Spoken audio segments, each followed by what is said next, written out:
ये तस्वीरें सीधे राज्यसभा में कार्रवाई शुरू होते हुए देख रहे हैं। तो लोकसभा राज्यसभा दोनों सदनों की कार्रवाई और ये राज्यसभा की तस्वीरें आपके सामने हैं। सभापति को आप देख रहे हैं, उन्हीं की अध्यक्षता में राज्यसभा की कार्रवाई विशेष सत्र के लिए शुरू होती हुई। वहीं दूसरी तरफ लोकसभा की तस्वीरें भी आपके सामने हैं। लोकसभा अध्यक्ष ओम बिरला पहुंच गए अपने स्थान पर और सदन में आप देख रहे हैं प्रधानमंत्री नरेंद्र मोदी साफ तौर पर नजर आ रहे हैं। उन्हीं के संबोधन के साथ लोकसभा की कार्रवाई शुरू होनी है। तस्वीरें आप देख रहे हैं। लोकसभा में आज सबसे पहले प्रधानमंत्री नरेंद्र मोदी का ही संबोधन होना है और ऐसे में जो बड़ी बात प्रधानमंत्री नरेंद्र मोदी की तरफ से सदन के बाहर कही गई थी, उसको लेकर प्रधानमंत्री कैसे एक खाका यहां पर पक्ष विपक्ष के बीच रखेंगे, इसी का इंतजार है। उत्तर प्रदेश। हालांकि आपको यह बता दें कि इंतजार विपक्ष को इस बात का कि वो कौन सा ऐसा फैसला होगा जिससे उसकी घेराबंदी होगी, इस बात का डर, इस बात की धुकधुकी विपक्ष को है। विपक्ष को रास नहीं आया प्रधानमंत्री नरेंद्र मोदी का आज सदन की कार्रवाई शुरू होने से पहले मीडिया के सामने दिया गया बयान कि रोने धोने के लिए बहुत समय है, वो करते रहिए। ये बयान भी विपक्ष को रास नहीं आ रहा है।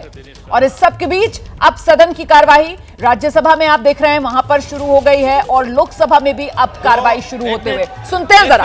प्लीज एक सेकंड बैठिए, एक सेकंड,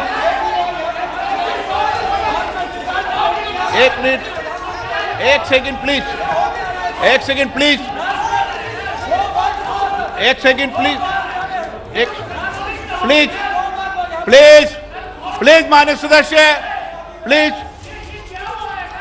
प्लीज, प्लीज,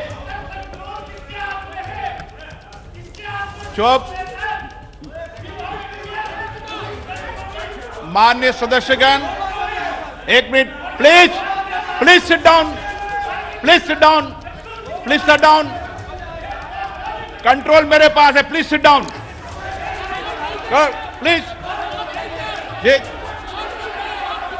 एक मिनट, एक मिनट माननीय सदस्यगण, एक minute please, please, please, please, please, please. माननीय सदस्य, मैं एक विषय मैं बता रहा हूं आपको, एक मिनट बता रहा हूं, एक मिनट बता रहा हूं मैं। माननीय सदस्यगण, चलिए, माननीय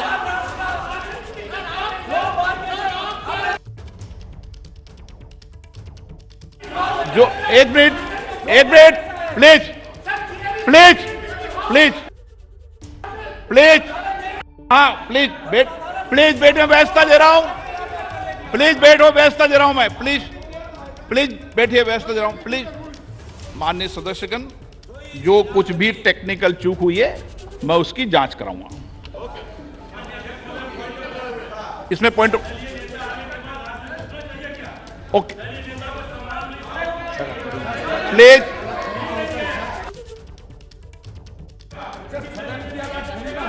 प्लीज। मैंने व्यवस्था दे दी है, इतनी बड़ी व्यवस्था दे दी है मैंने, चूक ना, जो टेक्निकल चूक हुई है उसको मैंने बता दिया ना। ये इलेक्ट्रॉनिक टेक्निक चूक है भाई, प्लीज,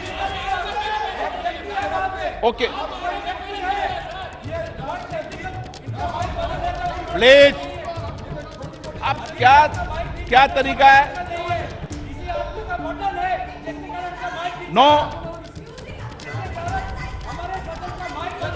माननीय सदस्य, मैंने सारी बात, एक मिनट, आप बैठिए, प्लीज बैठिए, प्लीज बैठिए, प्लीज बैठिए। मैंने पूर्व में भी कह दिया है, सारे विषय को मेरे संज्ञान में आपने ला दिया है। कभी टेक्निकल चूक हो जाती है, मैं सारे विषय की जांच कराऊंगा। Okay, okay, please, please, please, please, please, please. माननीय सदस्यगण प्लीज बैठिए, माननीय प्लीज एक मिनट बैठिए, ये व्यवस्था ठीक नहीं, बैठिए, बैठिए, बैठिए, क्या बैठिए, बैठिए प्लीज। विषय आप मौका देंगे प्लीज, ऐसे क्या? हाँ चलिए प्लीज, कोई अपमान नहीं है, टेक्निकल चूक है, ओके प्लीज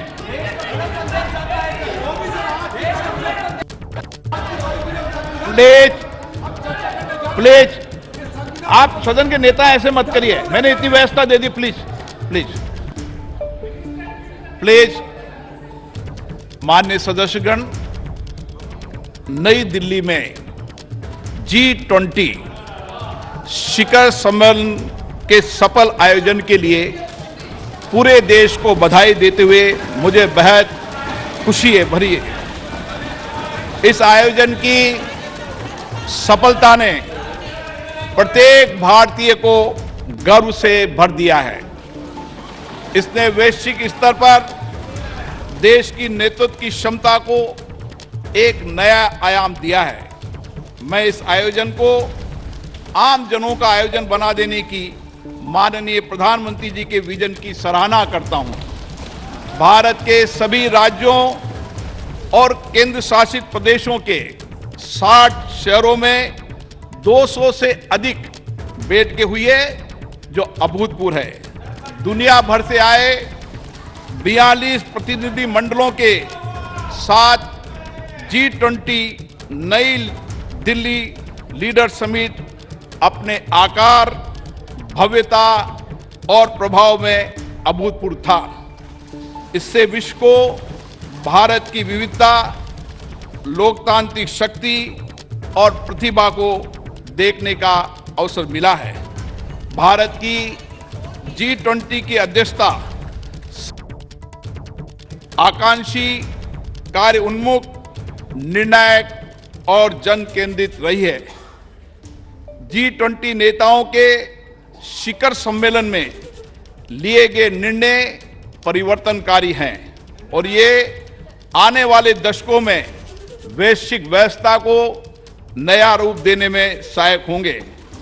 माननीय प्रधानमंत्री जी के विजन और मार्गदर्शन में G20 नई दिल्ली लीडर्स समिट घोषणा पत्र को सर्वसम्मति से अपनाया गया और संवेदनशील मुद्दों पर भी सबकी सहमति बनी। विश्व स्तर पर यह स्वीकार किया गया है कि भारत के नेतृत्व एवं सक्रिय प्रयासों के कारण वैश्विक दूरी के पाटने और पूरे पश्चिम ध्रुवीकरण को नियंत्रित करने में सफलता मिली है। ये विश्व में भारत के ऊंचे कद और बढ़ती तथा सरकार द्वारा पिछले 9 वर्षों में किए गए कार्यों को दर्शाता है। माननीय प्रधानमंत्री जी के नेतृत्व में भारत को जो वैश्विक सद्भावना प्राप्त हुए, ये उसी का प्रमाण है। ये इस बात की भी स्वीकृति है कि कई प्रकार के विभाजनों से ग्रस्त विश्व में भारत शांति और संयम की आवाज है। भारत की अध्यक्षता में ग्लोबल साउथ की आवाज को G20 की चर्चा के केंद्र में लाने में महत्वपूर्ण भूमिका निभाई है। अपनी अध्यक्षता की शुरुआत में भारत ने जनवरी 2023 में Voice of the Global South शिखर सम्मेलन की मेजबानी की, जिसमें 125 देशों के नेतृत्व ने भाग लिया। ग्लोबल साउथ के देशों की प्राथमिकताओं और अपेक्षाओं को G20 एजेंडे में शामिल किया गया। शिखर सम्मेलन की घोषणा में निर्धनता उन्मूलन, जलवायु वित्त, ऋण संबंधी समस्याओं से निपटने, खाद्य सुरक्षा, स्वास्थ्य सुरक्षा, डिजिटल बुनियादी ढांचे के विकास सहित विकासशील देशों के हितों से संबंधित विषयों को प्रमुखता दी गई। माननीय प्रधानमंत्री जी की पहल के कारण अफ्रीकी संघ को G20 के स्थायी सदस्य के रूप में स्वीकार करने का ऐतिहासिक निर्णय लिया गया। विश्व के शीर्ष नेतृत्व को राजघाट पर राष्ट्रपिता महात्मा गांधी को सम्मान देते देखना एक अद्भुत दृश्य था। उन सभी ने महात्मा गांधी द्वारा प्रतिपादित शांति और अहिंसा के सार्वभौमिक विचार और वर्तमान समय में इसकी प्रासंगिकता को स्वीकार किया। माननीय प्रधानमंत्री जी ने अंतर्राष्ट्रीय संस्थानों में सुधार करने, उसमें समय के अनुसार बदलाव लाने का पुरजोर समर्थन किया। इस विभाजित विश्व में स्थिरता, वृद्धि, विकास, आस्तिक बहुपक्षवाद के लिए यह महत्वपूर्ण है। माननीय सदस्यगण, G20 का दृष्टिकोण अर्थ केंद्रित न होकर अब व्यापक रूप से मानव केंद्रित हो गया है।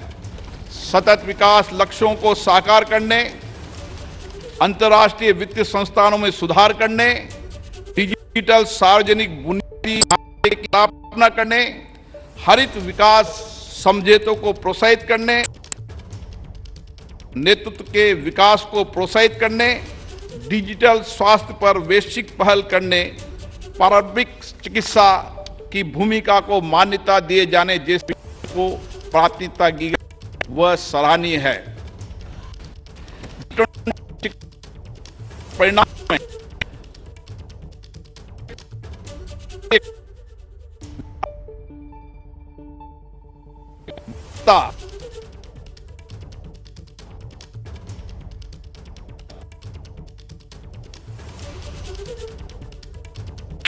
कुछ तकनीकी दिक्कत आ रही है लोकसभा की कार्रवाई में। देखिए, शुरुआत में भी आज जब स्पेशल सेशन की शुरुआत हुई है उस वक्त भी कुछ तकनीकी दिक्कत आई, जिसकी वजह से विपक्ष की तरफ से हंगामा भी हुआ। बाद में लोकसभा अध्यक्ष की तरफ से कहा गया कि साहब ये तकनीकी चूक है, इसकी वो जांच करवाएंगे। की मैपिंग, MSME की सहायता करना और जैव ईंधन के लिए प्रतिबद्धता शामिल है।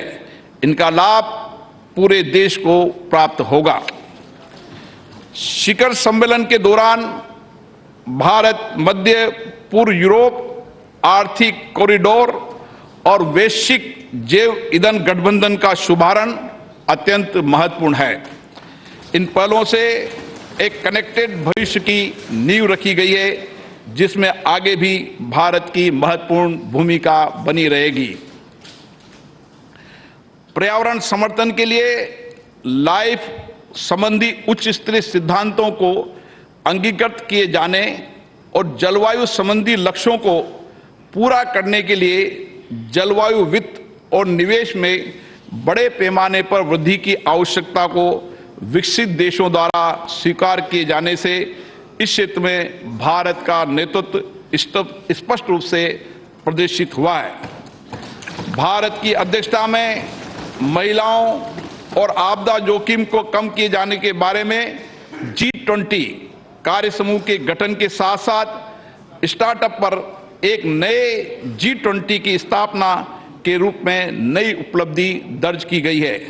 खाद्य सुरक्षा के संबंध में डेक्कन उच्च स्तरीय पहल, भूमि संबंधी पहल पर गांधीनगर रोड मैप, पर्यटन के विषय पर गोवा रोड मैप, नीली और महासागरीय अर्थव्यवस्था पर चेन्नई उच्च स्तरीय पहल और काशी सांस्कृतिक पथ से आने वाले समय में विभिन्न क्षेत्रों में विश्व का मार्गदर्शन होगा और हमारे देश गौरवान्वित होंगे।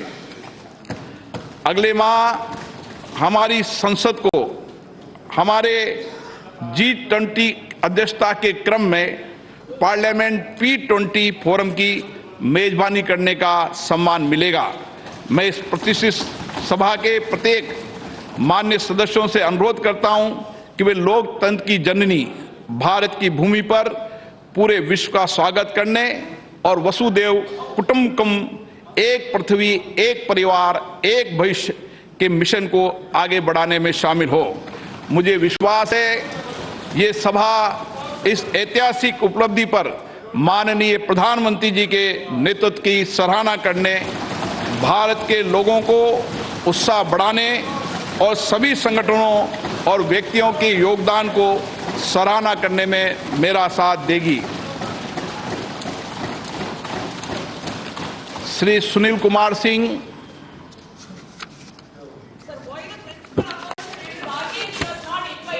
माननीय अध्यक्ष महोदय, मैं विशेषाधिकार समिति का छठा प्रतिवेदन हिंदी और अंग्रेजी संस्करण सभा पटल पर रखता हूं। धन्यवाद। मान्य सदस्यगण, हमारा ये संसद भवन स्वतंत्रता प्राप्ति की ऐतिहासिक घड़ी से लेकर भारत के संविधान निर्माण की संपूर्ण प्रक्रिया और इसके साथ ही हमारे आधुनिक राष्ट्र की गौरवशाली लोकतांत्रिक यात्रा का साक्षी रहा है। स्वतंत्र भारत की प्रथम लोकसभा के अध्यक्ष श्री गणेश वासुदेव मावलंकर जी ने 15 मई 1952 को अपना पदभार ग्रहण किया था।